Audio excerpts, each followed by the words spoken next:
Hi, I'm Malcolm Roberts and I want to talk about Cubbie Station because we've been asked some questions, so I thought I'd go out and get the facts.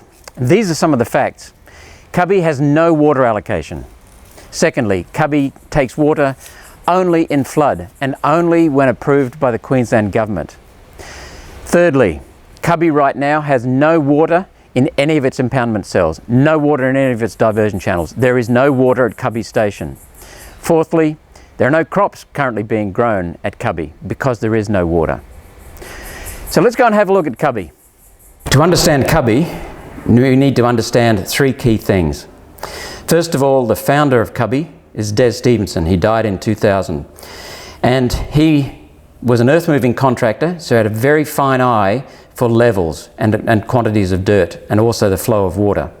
Remarkable man, a man of true vision. The second thing we need to understand about Cubby is that distance is around about 50 kilometres.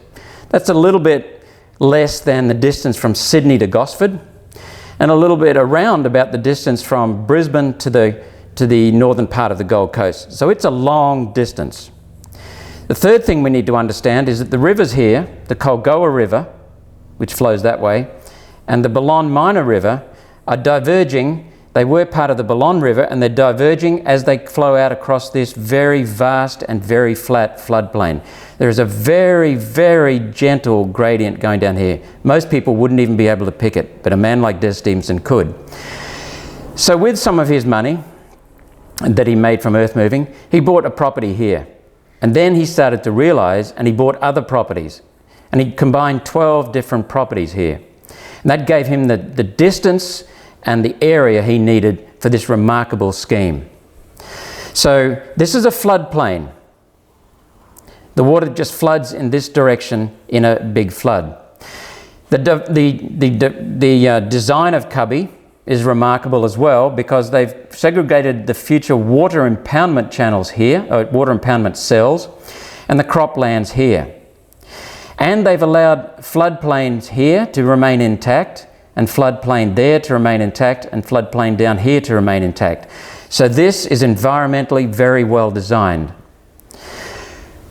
What Des did was that he was able to harvest the water in a flood only. As we've said, Cubby has no water allocation. They only harvest water into the cells, one at a time, when they're allowed to, once the level reaches a certain level that the Queensland Government monitors. Then the Queensland Government gives them permission to actually harvest that flood water, only floods.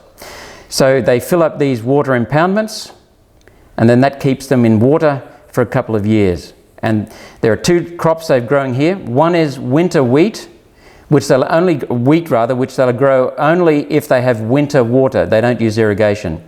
And cotton, which they will grow only if they have irrigation water. And I'll come back to the availability of water later. So on our drive, I started at the homestead and then went to the Weir, then down the diversion channels, and then back this way past the crops and back to the homestead. I saw no water in any of these cells. They are bone dry. There is no water on Cubby, none at all. And I saw these crop areas, no crops whatsoever. I saw these crop areas, no crops whatsoever. So now we'll talk about the Weir and how that works. Okay, now we'll look at the Weir area and some of the basics.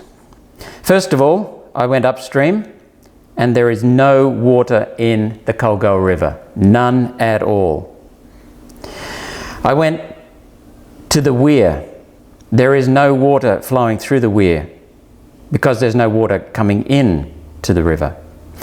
I went downstream. There is no water in the river because the area is dry. Cubby works on a 10-year cycle roughly.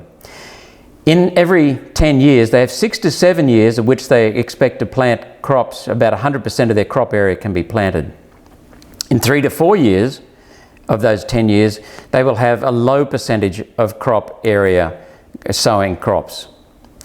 That's the water cycle. Now to give you an example, I was told that in the years 2009 to 2013, in those 5 years, there were 100% cotton grown across the area. In other words, 100% of the cotton crop area was actually growing cotton.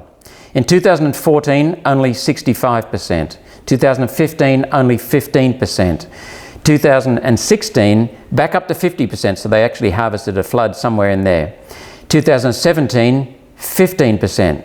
2018, only 5%. And as I said, when I visited in September, there was no crop area with crops growing. In March of 2018, this year, there was a flood event, and the Queensland government allowed them to harvest the water, the flood water.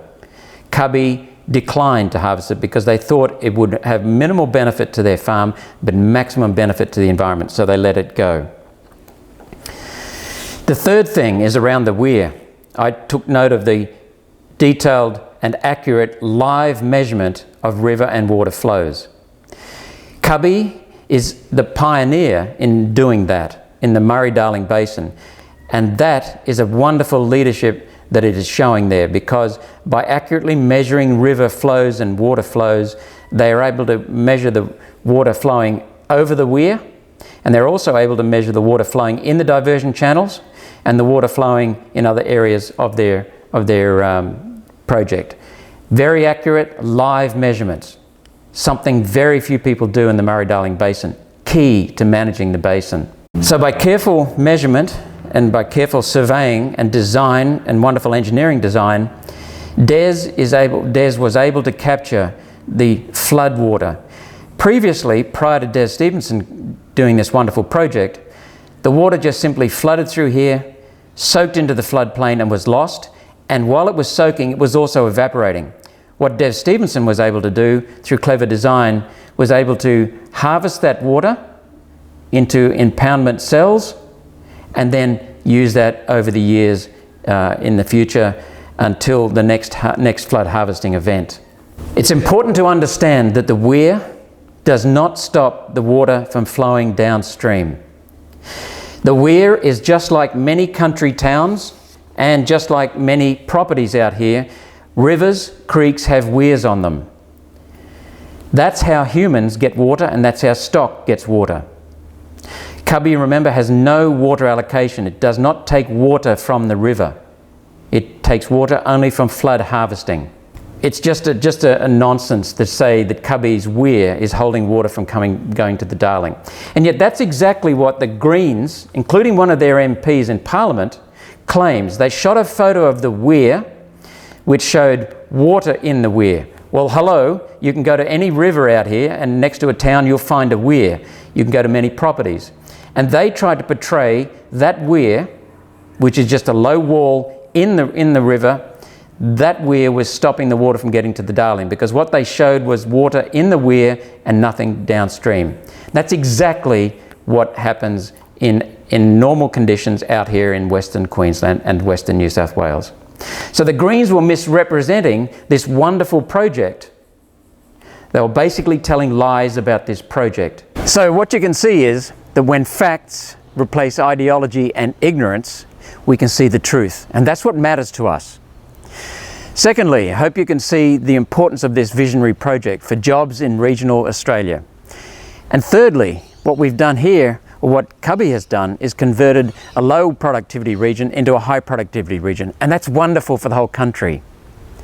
So what we need to remember also is that this is a project for Australia. It is now foreign owned as a result of a family having to break up the ownership, and the government of the day authorised selling to an overseas interest.